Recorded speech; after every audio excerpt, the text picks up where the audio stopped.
Vous êtes les bienvenus dans la boîte à merveille. Je vous parlerai aujourd'hui de l'auteur du Coran. Qui est l'auteur du Coran?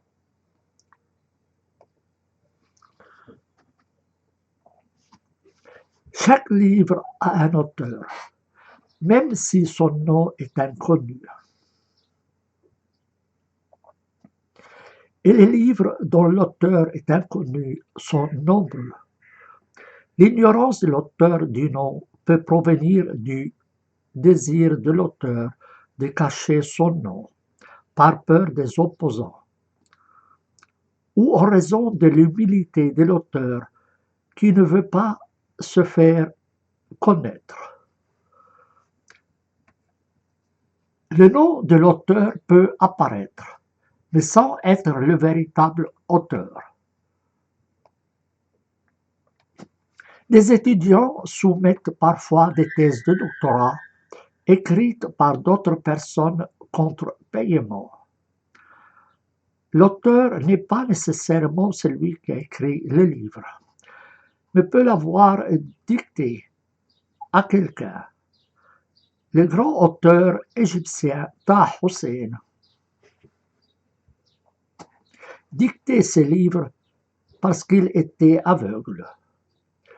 De même, les livres attribués au cheikh al-Sha'rawi, égyptien lui aussi, ne sont pas de son écriture, mais sont transcrits à partir de cassettes enregistrées dans ses séances. Le livre peut être la compilation d'histoires et de textes qui ont pris de nombreuses années à se former et auxquels ont participé des personnes connues ou inconnues.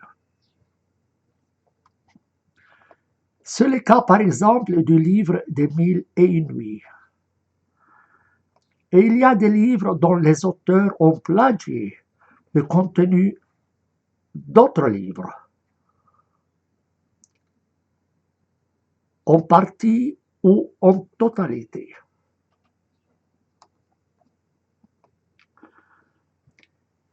Si quelqu'un plagie une œuvre littéraire, ou si un étudiant triche dans l'examen en copiant les réponses de son collègue, affirmant que ce qu'il avait écrit lui a été inspiré par l'ange Gabriel, il serait envoyé immédiatement à une clinique psychiatrique. Je répète, si quelqu'un plagie une œuvre littéraire, ou si un étudiant triche dans l'examen en copiant les réponses de son collègue, affirmant que ce qu'il avait écrit lui a été inspiré par l'ange Gabriel, il serait envoyé à une clinique psychiatrique. Alors que nous rejetons aujourd'hui la réception d'un message de l'ange Gabriel ou de Dieu, nous y croyons en ce qui concerne les messages que nous appelons les messages divins dans les livres dits sacrés. Et l'attribution des paroles à Dieu ou à des anges était une chose naturelle pour de nombreux peuples anciens. Dans certaines cultures anciennes, dominait l'idée que les lois étaient émises par Dieu. Le fameux législateur Hammurabi commence sa loi en saluant les dieux et dit dans l'introduction de ses lois: les dieux Anu et Enlil m'ont appelé par mon nom, moi Hammurabi, le prince exalté, craignant Dieu, afin d'apporter les règles du droit dans les pays, pour soumettre les méchants et les malfaiteurs, de sorte que les puissants ne puissent nuire aux faibles, afin que je puisse régner comme Shamash sur les peuples à tête noire et illuminer la terre pour le bien-être futur de l'humanité.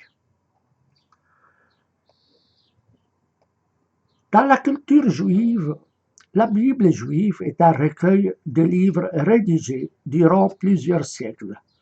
Certains portent le nom de leur auteur, tandis que d'autres sont sans auteur. Certains textes de l'Ancien Testament indiquent qu'ils sont directement inspirés par Dieu à Moïse, et même écrits par le doigt de Dieu. Nous donnons un exemple du livre de l'Exode.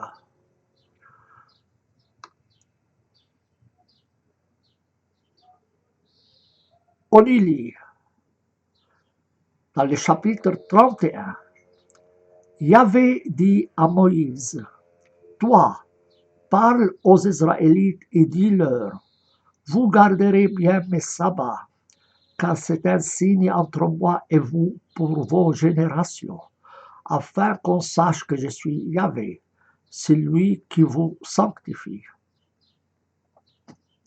Vous garderez le sabbat, car il est saint pour vous. Qui le profanera sera mis à mort. Quiconque fera ces jours-là quelques ouvrages sera retranché du milieu de son peuple. Pendant 6 jours, on fera l'ouvrage à faire, mais le 7e jour sera jour de repos complet, consacré à Yahvé. Quiconque travaillera le jour du sabbat sera mis à mort. Les Israélites garderont le sabbat en observant le sabbat dans leur génération. C'est une alliance éternelle. Entre moi et les Israélites, c'est un signe à perpétuité, car en 6 jours Yahvé a fait les cieux et la terre. Mais le 7e jour, il a chômé et repris haleine. Quand Dieu eut fini de parler avec Moïse sur le mont Sinaï, il lui remit les 2 tables du témoignage, tables de pierre, écrites du doigt de Dieu. Je répète ces derniers versets.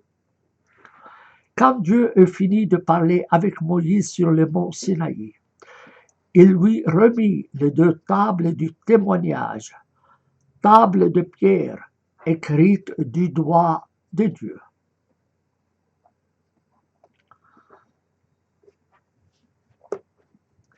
Les chrétiens ont appelé la Bible juive Ancien Testament et ont ajouté un ensemble de livres appelés le Nouveau Testament.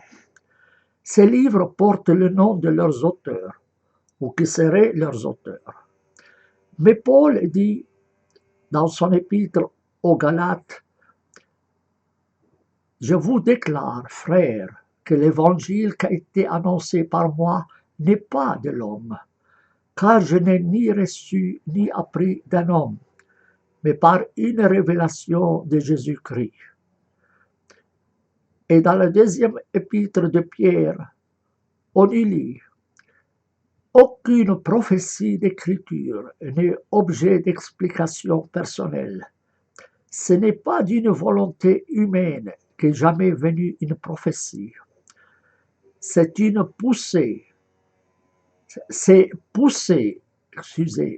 poussé par l'Esprit Saint que des hommes ont parlé de la part de Dieu. » Et le prêtre finit la lecture d'un texte de l'Ancien ou du Nouveau Testament lors de la messe en disant « Parole de Dieu ». Plus dangereux que cela, nous attribuons à Dieu des propos considérés comme une violation des droits de l'homme, voire un crime de guerre, punissable par le droit international et national. Je cite ce passage de Samuel, chapitre 15, premier livre de Samuel. Samuel dit à Saül, « C'est moi que Yahvé a envoyé pour te sacrer roi sur son peuple Israël. Écoute donc les paroles de Yahvé. Maintenant, va, frappe Amalek, Voue-le à l'anathème, avec tout ce qu'il possède. Sois sans pitié pour lui. Tue hommes et femmes, enfants et nourrissons, bœufs et brebis, chameaux et ânes.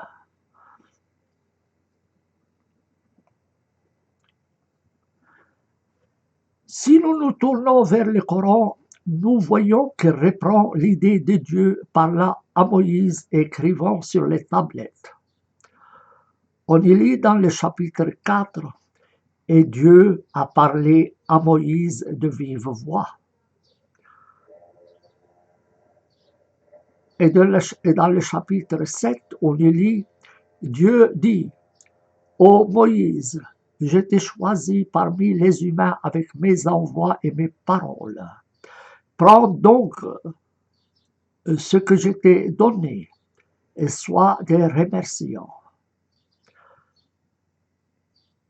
Nous écrivons pour lui sur les tablettes une exhortation concernant toutes choses et un exposé de toutes choses.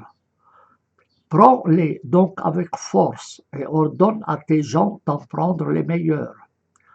Je vous ferai voir la demeure des pervers. Et dans le chapitre 21, on lit « Nous avons écrit dans les psaumes, après le rappel, que la terre sera héritée par mes serviteurs vertueux. »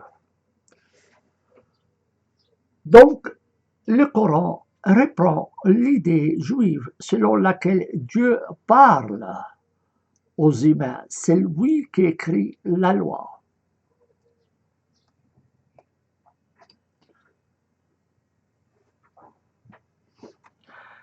Partant du Coran, les musulmans croient que l'origine du Coran est la mère du livre, appelée ainsi la mère du livre. Écrit dans une tablette préservée par Dieu. Il s'agit d'une révélation descendue de la part de Dieu dans la nuit de la prédétermination à laquelle font référence le chapitre 97, versets 1 à 5. Révélation en langue arabe. Les musulmans divergent sur la façon dont le Coran a été révélé à partir de la tablette préservée. As-Suyuti nous dit que le Coran est descendu entier sur Mahomet, puis il a été révélé par morceaux. Cette manière de concevoir le Coran reprend la croyance juive selon laquelle la Torah a été entièrement révélée à Moïse. On la retrouve dans le verset 32 du chapitre 25, qui dit « Ceux qui ont mécru disent si seulement le Coran était descendu sur lui en un seul ensemble. » Et le verset continue « Nous l'avons révélé ainsi séparé pour raffermir ton cœur et nous l'avons récité répétitivement. »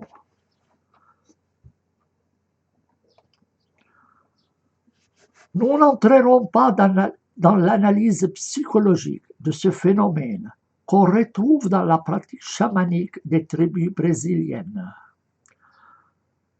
Il suffit ici de mentionner ce que dit Ibn Khaldoun au sujet des symptômes de la prophétie en général et de la prophétie de Mahomet en particulier. Il écrit « La révélation arrive tantôt comme le bourdonnement d'un discours confus. Le prophète en saisit les idées, et à peine a-t-il cessé d'entendre le bourdonnement qu'il a su par cœur et compris le message. Tantôt l'ange qui lui communique la révélation paraît sous la forme d'un homme, afin de lui parler. Et ce qu'il dit, le prophète le retient par cœur.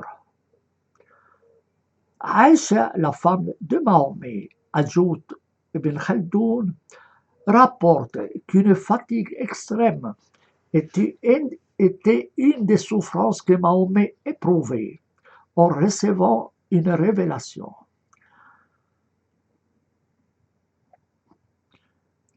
Elle dit aussi une révélation descendue sur lui un jour, qu'il faisait très froid, et lorsqu'elle eut cessé, son front fut baigné de sueur. Les polythéistes, examinant ce phénomène, estimaient que de telles personnes sont possédées par des démons. Ça, c'est ce qu'écrit Ibn Khaldoun.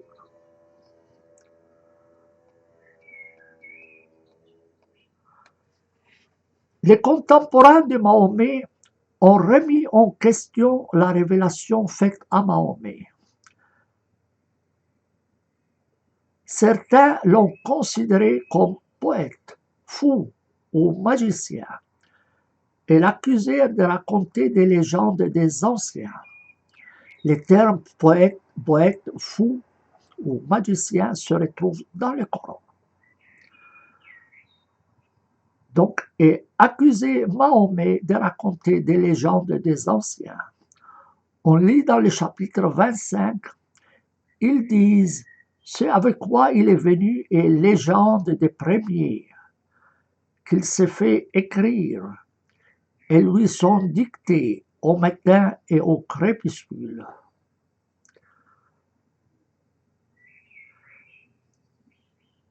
Il estimait que Mahomet répétait ce qu'un étranger lui a appris.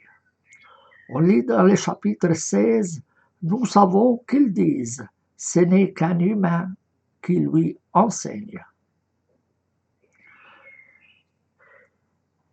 Mais Mahomet leur répondait que c'était révélé par l'ange Gabriel. On lit dans le chapitre 2, c'est lui qui l'a fait descendre sur ton cœur avec l'autorisation de Dieu, confirmant ce qui est avant lui, une direction et une annonce aux croyants. L'ange Gabriel, que le Coran appelle l'Esprit du Saint,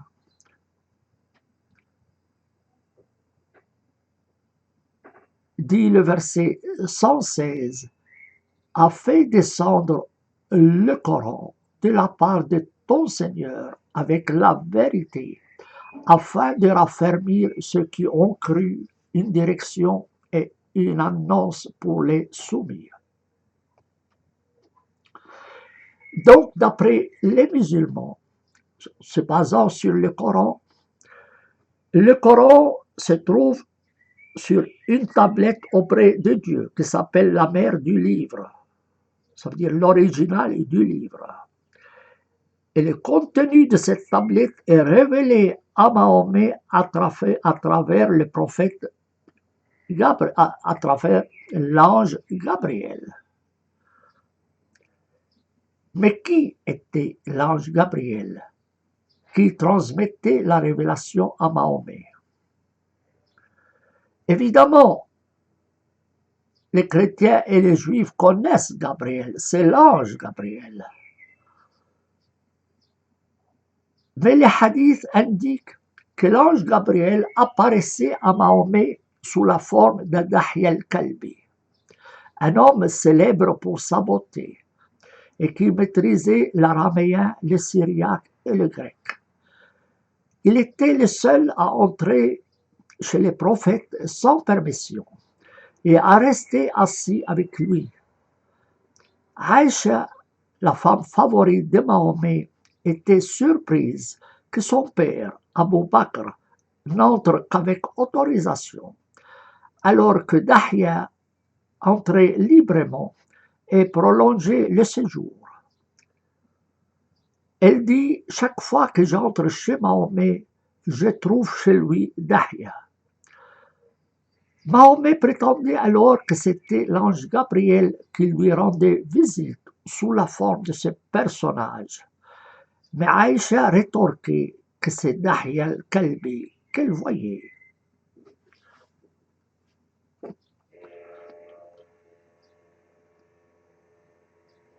Des sources islamiques font référence à certains noms en tant qu'éventuels auteurs du Coran, tels que le prêtre Waraka ibn Nawfal, ou le moine Buhira, ou le rabbin Abdallah bin Salam, qui s'est converti à l'islam avant la mort de Mahomet, ou le rabbin Ka'b al-Ahbar, qui se convertit à l'islam après la mort de Mahomet, ou bien Salman al-Farisi, Salman le Persan, ou bien le juif Zayd ibn Thabit, qui était le secrétaire de Mahomet et écrivait la révélation, et qui par la suite a présidé le comité chargé de la collecte du Coran. Cela ne signifie pas que ce sont eux qui ont écrit le Coran, mais ce sont eux qui ont pu fournir les informations y contenues. Cependant, les informations dont nous disposons ne permettent pas de déterminer avec certitude les noms des auteurs du Coran et l'étendue de leur participation à sa composition. Selon les normes modernes, le Coran serait considéré comme le plus grand plagiat littéraire de l'histoire, auquel s'ajoute un mensonge, à savoir l'attribution du texte à Dieu. Des musulmans recourent à des élucubrations pour justifier la similitude des informations contenues dans le Coran avec les livres qui l'ont précédé par leur origine commune. Ils disent que ces trois livres émanent tous de Dieu et donc ce n'est pas étonnant qu'ils se ressemblent.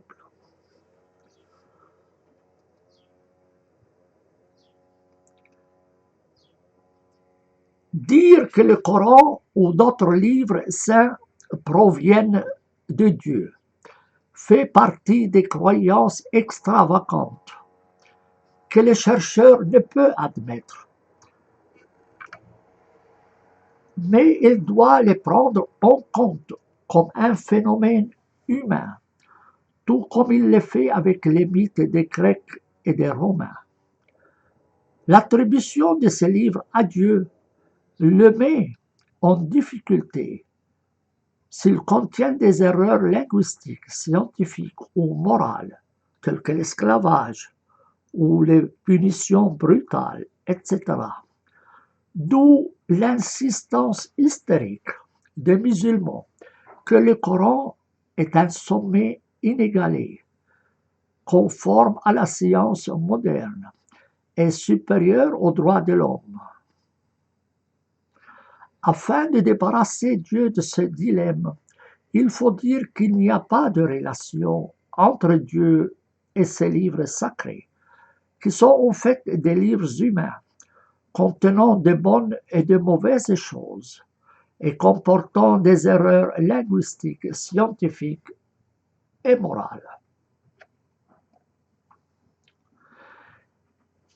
Les musulmans donc sont convaincus que le Coran vient de Dieu. Le cheikh Ahmed el-Kabbalji, un cheikh chiite irakien, en fait exception. Il demande d'affranchir Dieu du Coran. Il croit que le Coran est divin, c'est-à-dire qu'il parle de Dieu, mais ne provient pas de Dieu. Il reflète la culture du prophète Mahomet, et pour cette raison, des erreurs s'y trouvent, qui démontrent l'origine humaine du Coran. Mahomet n'a fait que répéter ce qu'il a entendu de ses contemporains tant juifs que chrétiens.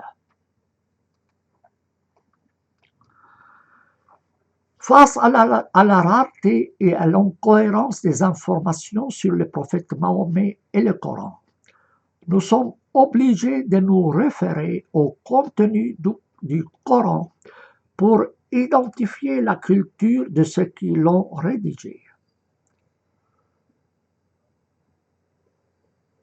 Le musulman Hamidullah, dans sa traduction française du Coran publiée à Paris, a souligné les similitudes entre les textes du Coran et les textes juifs. Et les musulmans, Mandel l'a fait dans sa traduction italienne. Cependant, les autorités religieuses musulmanes refusent de publier ces informations. Lorsque le complexe du roi Fahd pour l'impression du noble Coran a publié la traduction de Hamidullah, il a omis toute référence aux livres juifs et chrétiens. De même, lorsque la traduction de Denise de Denise Masson a été publiée à Beyrouth sous la supervision du docteur Subh Saleh, avec la permission de Lazare. Celui-ci, c'est-à-dire Subh Saleh, a supprimé toutes les références à ces livres. Nous notons de la relation du Coran avec les sources juives et chrétiennes qui l'ont précédé ce qui suit. Une grande partie du Coran est reprise de textes juifs et chrétiens, en particulier les apocryphes. Mais les sources juives dépassent de loin les sources chrétiennes d'au moins 80%. En marge de mon édition arabe du Coran, j'ai démontré les différences du Coran avec les textes de l'Ancien et du Nouveau Testament, et son accord avec les livres juifs et chrétiens apocryphes et d'autres livres tissés autour des normes, des personnalités, des événements et des mythes de l'Ancien et du Nouveau Testament. Par exemple, le Coran parle des feuillets d'Abraham et de Moïse, mais il n'y a aucune mention de ces feuillets dans l'Ancien Testament, alors que nous trouvons des livres juifs apocryphes attribués à Abraham et à Moïse.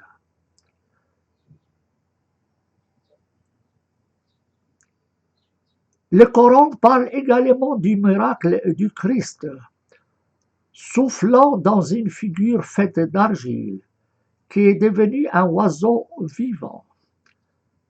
Ce miracle ne se trouve pas dans l'Évangile, mais dans des apocryphes chrétiens.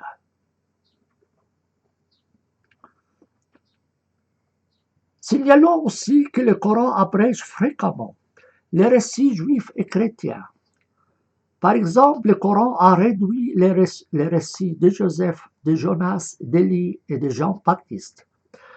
Il a complètement oblitéré la mention de nombreux détails dans l'histoire de Moïse, tels que la mort des premiers-nés d'Égyptiens et de leurs bêtes, et l'histoire du pain sans levure. Et il a laissé de côté les péchés de David et de Salomon, rapportés par la Bible. Au lieu d'accuser Aaron d'avoir fabriqué les veaux que les Juifs adoraient, comme le fait la Bible, il a attribué cela à un Samaritain. Le Coran répète de nombreux récits juifs et chrétiens, mais avec des différences. Par exemple, Dieu a utilisé des termes différents pour s'identifier à Moïse. Dans la sourate 9, c'est-à-dire le chapitre 9, il dit de lui-même ce qui suit. « Ô Moïse, c'est moi Dieu le fier, le sage. » Mais dans le chapitre 30, il dit de lui-même « Ô Moïse, c'est moi Dieu, le Seigneur des mondes. » Dans la narration du peuple de Lot, Sodome et Gomorrha, donc dans la narration du peuple de Lot, le Coran dit que Dieu leur a envoyé un ouragan de pierre. Ailleurs, il dit que Dieu a fait pleuvoir sur eux une pluie. Et dans un autre chapitre, une pluie maléfique. Et dans un autre chapitre, des pierres d'argile superposées. Et dans un autre chapitre, des pierres d'argile. Et dans un autre chapitre aussi, Dieu a fait descendre du ciel une abomination. Donc, il répète la même histoire dans plusieurs chapitres, mais chaque fois, il donne des indications différentes. Il y a donc une contradiction entre les différents récits. Signalons aussi que le Coran confond certains récits juifs et chrétiens. La cause exacte de cette confusion n'est pas connue. Ainsi, il y a un large débat sur Marie, la mère du Christ, que le Coran appelle la sœur de Haroun, et que sa mère, donc de Marie, est une femme d'Imran, où il semble que le Coran confond Marie, la mère du Christ, et Marie, la sœur de Moïse et Aaron, et leur père Imran. D'autres confusions se rencontrent dans l'histoire de Joseph et de Moïse, que j'ai signalées dans mon édition arabe du Coran et dans mes traductions françaises, anglaises et italiennes. Il est connu que l'accès aux références juives et chrétiennes n'est pas donné à tous, mais était généralement limité aux adeptes de la religion de ces livres. Si nous prenons en compte toutes les références citées par le Coran, on peut dire que son auteur, au singulier ou au pluriel, était d'une large culture religieuse et juive. Il peut s'agir d'un érudit juif qui appartient à la secte des Ébionites, appelé nazaréen, terme qui suscite beaucoup de débats. Nos connaissances ne permettaient pas d'identifier le ou les auteurs du Coran, et cela en soi n'est pas important. Ce qui importe, c'est d'identifier les sources qui ont servi à la rédaction du Coran. Ces sources fournissent une grande aide pour une meilleure compréhension du texte coranique, en particulier en ce qui concerne les versets lacunaires et laconiques. Nous avons indiqué ces sources autant que possible aux marges de notre édition arabe du Coran et de nos traductions françaises, anglaises et italiennes. En nous appuyant sur les chercheurs et traducteurs qui nous ont précédés, notre travail réside surtout dans la synthèse de recherche antérieure, avec des ajouts de notre part. Notre espoir est qu'un comité de spécialistes qui comprennent les langues orientales anciennes et leur littérature religieuse recherche toutes les sources afin d'identifier les similitudes et les différences entre elles et le Coran. Je termine ici cet enregistrement. Je vous remercie de votre attention et je vous souhaite une belle journée. Au revoir.